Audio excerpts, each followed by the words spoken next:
Selamat pagi, shalom bapak-bapak, ibu-ibu, saudara semua. Puji Tuhan. Ya, pagi ini kembali kita bisa mengikuti ruang doa Harvest Academy. Puji Tuhan, terima kasih untuk kesempatan saya boleh sharingkan firman Tuhan pagi hari ini. Saya akan share screen-nya dulu. Firman Tuhan yang Tuhan taruh di hati saya percaya ini akan memberkati kita semua, baik para hamba-hamba Tuhan mau juga para jemaat Tuhan yang hadir pada pagi hari ini. Ada satu janji Tuhan yang Tuhan berikan pada di awal tahun 2021. Tuhan mau memberkati kita di tengah-tengah pandemi ini. Tuhan mau mengangkat kita, Tuhan mau memberikan kita promosi.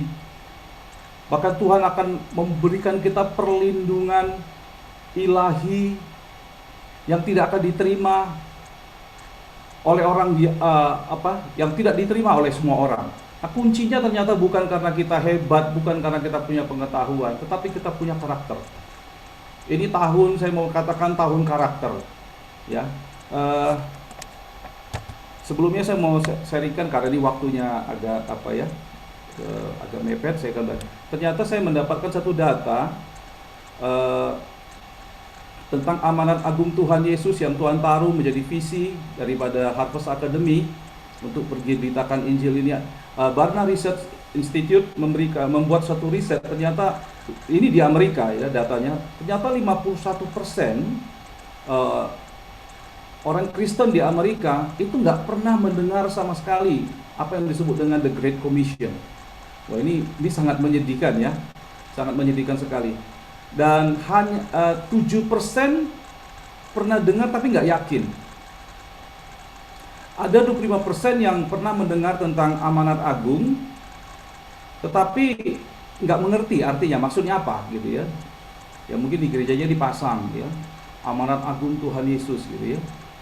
Dan hanya 17% yang pernah mendengar dan tahu apa arti daripada amanat agung. Jadi kalau kita membuat kesimpulan, lebih dari setengah pengunjung setia gereja di Amerika Serikat itu belum pernah mendengar sama sekali tentang amanat agung. Kalau kita mau tambah dengan 25% yang dengar tapi nggak ngerti, berarti 75%, hampir sekitar 80% ya pasif terhadap namanya amanat agung. Hanya less than 20% ya, kurang dari 20% yang benar-benar aktif ya. Kita bersyukur ya, Harvest Academy ini muncul ya, di tengah-tengah pandemi tahun lalu, seperti dalam doa saya KKR kemarin, Tuhan taruh hati saya seperti oase ya, tengah padang gurun pandemi, krisis ekonomi melanda dunia ya. Ini seperti Alkitab berkata bahwa Tuhan membuat sungai di padang gurun. Puji Tuhan, visi yang Tuhan beri kepada hambanya Pak Vincent dan sampai hari ini terus bergerak, dan saya percaya ini akan terus melebar, meluas seperti doa Yabes. Tuhan akan perluas daerah-daerah kita. Amin, saudara. Nah, tujuan amanat agung sendiri di dalam Matius 28 itu dikatakan ayat 18 sampai ke 20, Yesus mendekati mereka dan berkata, kepadaku telah diberikan segala kuasa di sorga dan di bumi. Karena itu pergilah, jadikanlah semua bangsa muridku. Inti daripada amanat agung adalah menjadikan segala bangsa murid Tuhan Yesus. Bukan sekedar orang percaya, bukan sekedar orang itu apalagi hanya baru sekedar disembuhkan ya, baru mengalami kelepasan, baru bertobat, baru dibaptis, tapi menjadi murid Kristus. Murid Kristus artinya orang yang mendedikasikan hidupnya untuk Kristus, orang yang menjadikan Kristus menjadi tujuan hidupnya, orang yang menjadikan firman Tuhan menjadi pedoman hidupnya. Nah, jadi di dalam pemuritan ini, di dalamnya terkandung ada membaptis mereka dan juga mengajar mereka ya, sehingga yang menjadi inti, menjadi core daripada amanat agung sebetulnya adalah mengajarkan mereka memiliki karakter Kristus, bertumbuh menjadi serupa dengan Kristus. Ini sebetulnya inti daripada amanat agung, menjadikan setiap orang itu menjadi serupa dengan Kristus. Nah, kita akan sama-sama melihat. Nah, keselamatan itu ternyata bersifat progresif. Kita menolak namanya doktrin sekali selamat tetap selamat. Karena dalam Ibrani 7 ayat 25 dikatakan bahwa karena itu ia sanggup juga menyelamatkan dengan sempurna semua orang yang oleh dia datang kepada Allah. Ada kalimat kata menyelamatkan dengan sempurna. Artinya keselamatan itu berprogres. Dalam bahasa Yunaninya disebut panteles. Ya, sempurna, utuh, final. Berarti sebelumnya belum sempurna, sebelumnya belum utuh, dan terus berproses sehingga sempurna, sehingga utuh, dan sehingga final. Sehingga ada tahapan yang harus dilalui untuk mendapatkan keselamatan yang sempurna. Apa yang mau saya bagikan pagi hari ini, bahwa kita harus tahu bahwa setiap jiwa, termasuk kita pribadi, hamba-hamba Tuhan, kita terus berproses untuk makin sempurna, makin utuh, makin final. Demikian juga anak-anak Tuhan, jemaat Tuhan yang hadir pada pagi hari ini, jemaat Tuhan yang kita layani, mereka harus dibawa terus untuk memiliki keselamatan yang sempurna, yang utuh dan final. Ini tugas kita di dalam amanat agung ini, sehingga tugas ini sangat berat dan butuh komitmen yang betul-betul, komitmen yang benar-benar sungguh-sungguh, dan butuh kerjasama yang sangat masif. Tanpa kita suatu kerjasama yang masif, komitmen yang sungguh-sungguh, bukan sekedar jiwa-jiwa itu terima Yesus, bukan sekedar jiwa-jiwa itu mengalami kesembuhan, tapi menjadikan mereka segambar serupa dengan Allah, menjadikan mereka siap menjadi mempelai-mempelai Kristus, menjadi umat yang layak. Nah, secara singkat ada 3 tahap keselamatan. Nah, saya percaya kita semua mengerti hal ini karena ini banyak hamba-hamba Tuhan senior di tempat ini. Yang itu tahap pertama yaitu tahap pembenaran, justification, ya. Ini ada ayat-ayatnya. Kita dibenarkan ketika kita percaya Yesus, kita terima dengan iman. Itu kasih karunia, hanya kita terima dengan iman. Dengan itu kita dibenarkan. Segala hukum dosa telah di-cancel, ya, sudah dibatalkan. Kemudian masuk tahap yang kedua, yaitu pengudusan, sanctification. Nah, inilah proses yang kita alami selama kita lifetime, selama kita ada di dunia ini. Sehingga ini yang harus menjadi fokus kita dalam penginjilan. Kalau kita mau menjadi penginjil seperti Kristus, yaitu bukan sekedar mereka terima Yesus, tetapi membawa mereka dalam pengudusan, suatu proses pendewasaan. Ini yang kita alami semua, baik kita yang melayani maupun yang dilayani. Kita ada dalam proses pengudusan. Dan kemudian nanti glorification, waktu kita diubah, ya, menerima tubuh kemuliaan, kita diangkat, kita rapture, kita akan menyongsong Yesus di awan-awan yang permai. Dan amanat agung, tujuan akhir daripada keselamatan adalah menjadi seperti Kristus. Biarlah hari-hari ini kita makin fokus lagi, bekerja sama dengan sangat-sangat baik untuk membawa setiap jiwa-jiwa, memfollow up mereka, sehingga mereka menjadi seperti Kristus. Saya bersyukur hari-hari ini kita sudah semakin diatur bagaimana memfollow up setiap jiwa-jiwa yang baru bertobat, kemudian bekerja sama dengan gereja lokal di mana mereka berada, dan memastikan dan terus memonitor mereka, sehingga mereka betul-betul bertumbuh menjadi seperti Kristus, menjadi murid Tuhan Yesus. Puji Tuhan. Nah, jaminan keselamatan itu hanya selama kita tinggal di dalam Kristus. Ya, ini Yohanes 15 ayat 4 dan 6 ketika Yesus berkata, akulah pokok anggur yang benar, Bapakulah pengusahanya. Ketika kita tinggal di dalam Kristus, maka kita akan berbuah. Di luar Kristus kita tidak bisa berbuat apa-apa. Selama kita harus memastikan bahwa hidup kita dan juga jemaat, bahwa jiwa-jiwa yang kita layani, mereka tinggal di dalam Kristus. Lagi-lagi saya mau sampaikan pagi hari ini bahwa ini nggak mudah kalau kita nggak punya komitmen yang sungguh-sungguh kepada Tuhan, menjadi comblangnya seperti yang dilakukan oleh Paulus. Dia mempertunangkan, ya, jiwa-jiwa itu menjadi mempelai Kristus. Dan kita punya komitmen yang juga sangat-sangat kuat untuk kita bekerja sama. Tidak mungkin kita lakukan sendiri-sendiri. Ya. Yesus adalah the man of the character. Yesus selain dia seorang miracle worker, seorang pembuat mujizat, tetapi dia juga the man of character. Kita nggak usah Alkitab, ya, sangat terkenal, populer sekali bagi kita untuk bicarakan mujizat dilakukan Tuhan Yesus. Bisa berjalan di atas air, mengubah air menjadi anggur, yang mati dibangkitkan, Wow, itu membuat pada masa itu orang semua kaget, orang semua shock. Ya, ahli Taurat, orang Farisi, ini nggak pernah kami lihat sebelumnya, dan mereka kaget. Tetapi bukan itu sebetulnya yang mau ditampilkan Tuhan Yesus. Bahkan berulang kali dia berkata apa? Setiap orang ada beberapa orang yang alami mujizat, dia berkata, jangan bilang siapa-siapa, jangan beritahu siapa-siapa. Sebab bukan mujizat itu yang Tuhan yang mau tampilkan, kedatangan Yesus. Kalau Tuhan mau menampilkan karyanya, dia cukup berkata, lihat itu ke matahari, lihat itu ke bulan, itu buatan aku semua. Alkitab jelas berkata dalam kitab Kolose, segala sesuatu diciptakan di dalam Kristus. Kalau Tuhan mau show up tentang mujizat yang dilakukannya semua alam semesta ini. Saya sering kali dulu waktu saya kalau berkendaraan keluar kota, saya lihat kelapa sawit, saya melihat tanaman-tanaman, saya berkata itu buatan Tuhanku. Ya. Semua yang ada di bumi ini, minyak segala macam yang disedot oleh Pertamina, oleh Exxon Oil, itu semuanya punya Tuhanku. Haleluya. Ya, semua udara, matahari itu punyanya Bapakku di sorga. Jadi tapi bukan itu yang Tuhan mau. Jadi bukan Tuhan datang ke bumi ya jadi manusia untuk dia menunjukkan dia the miracle worker, bukan. Tapi dia mau kita mengenal pribadi Tuhan. Dalam Matius 11 ayat 29, mengapa saya katakan Tuhan mau kita hari-hari ini mengenal karakternya? Dalam Matius 11 ayat 29 dia berkata, "Pikulah kuk yang kupasang dan belajarlah padaku, karena aku lemah lembut dan rendah hati." Yang Tuhan mau kita belajar itu karakter Kristus.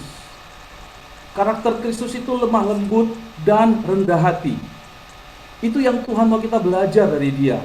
Bukan yang lain-lain, bukan mujizatnya. Kalau Tuhan mau kita belajar mujizatnya, maka Tuhan Yesus tidak akan melayani secara random. Ya. Tuhan Yesus melakukan mujizat itu tidak ada satupun yang sama.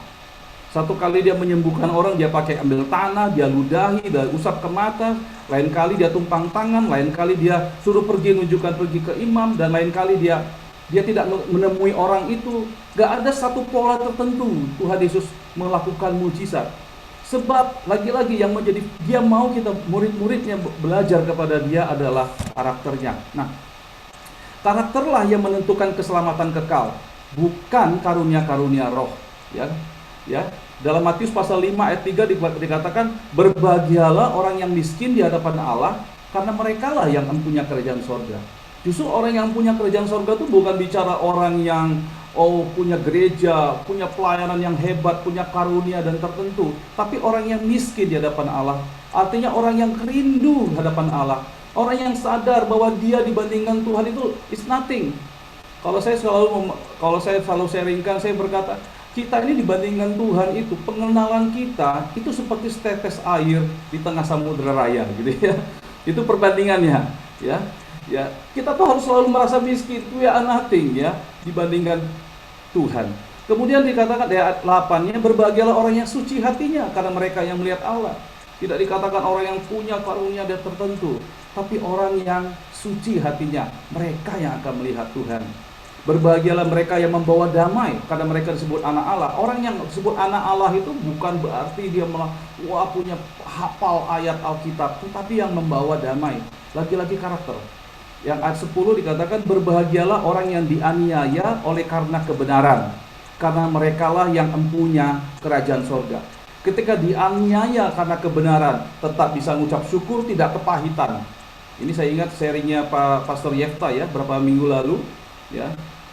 Salah satu karakter Kristus adalah orang yang punya kemampuan ketika dianiaya tidak kepahitan, gitu ya. Puji Tuhan. Ya, itu yang Tuhan mau, itu yang Tuhan mau kita miliki.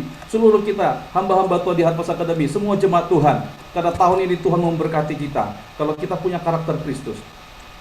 Nah, kita tahu bahwa karunia-karunia roh ternyata itu nggak menjamin keselamatan. Ya, ini ayat terkenal yang sering kita baca ya, Matius 7, 22-23. Aku telah bernubuat demi namamu, mengusir setan, mengadakan mujizat. Tapi Yesus berkata, aku tidak pernah mengenal kamu. Alias orang ini nggak masuk surga. Ya, ternyata apa yang kita lakukan, mengusir setan, bernubuat ya. Kemarin waktu saya melayani di KKR, ada seorang minta didoakan pelayanannya. Tuhan taruh di hati saya bahwa dia akan melayani di anak-anak. Jadi anak-anak yang dibully, dia melayani di satu gereja sebagai pendoa. Tapi hari itu Tuhan berkata, kamu akan dipanggil Tuhan untuk melayani anak-anak teens yang mereka dibully, mereka yang kepahitan, yang mereka merasa tertolak, mereka yang kecanduan game, mereka yang merasa gagal sekolahnya. Kata kita sekalian, banyak anak-anak, wah mereka karena gagal sekolahnya di Jepang itu bahkan mereka bunuh diri. Kamu akan memeluk mereka.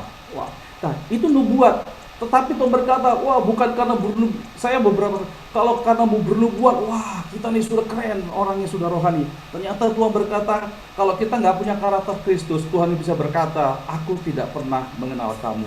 Nah, Tuhan adalah Tuhan yang melihat hati. Dalam Wahyu pasal yang kedua, ayat yang kedua, Tuhan menegur jemaat di Efesus. Dia berkata, aku tahu segala pekerjaanmu dan seterusnya.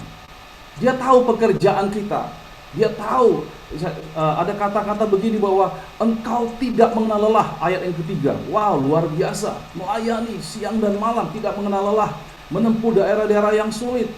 Ayat 4, tapi dikatakan, namun aku mencela engkau, karena engkau meninggalkan kasihmu yang semula. Lagi-lagi Tuhan melihat motif kita, motif behind everything we do, ya.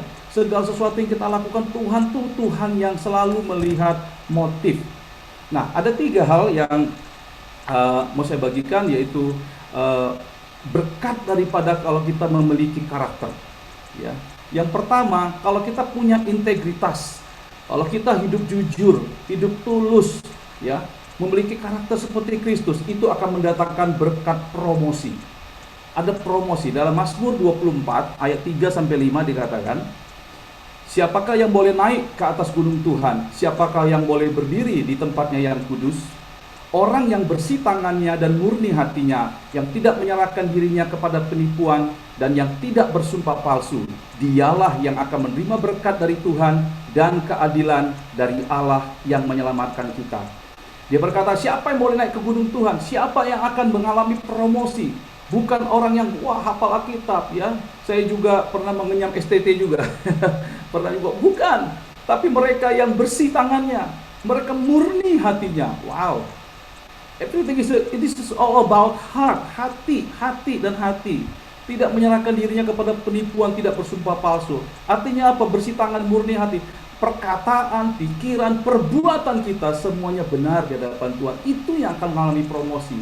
Sehingga ya, ini bisa berlaku bagi siapa saja.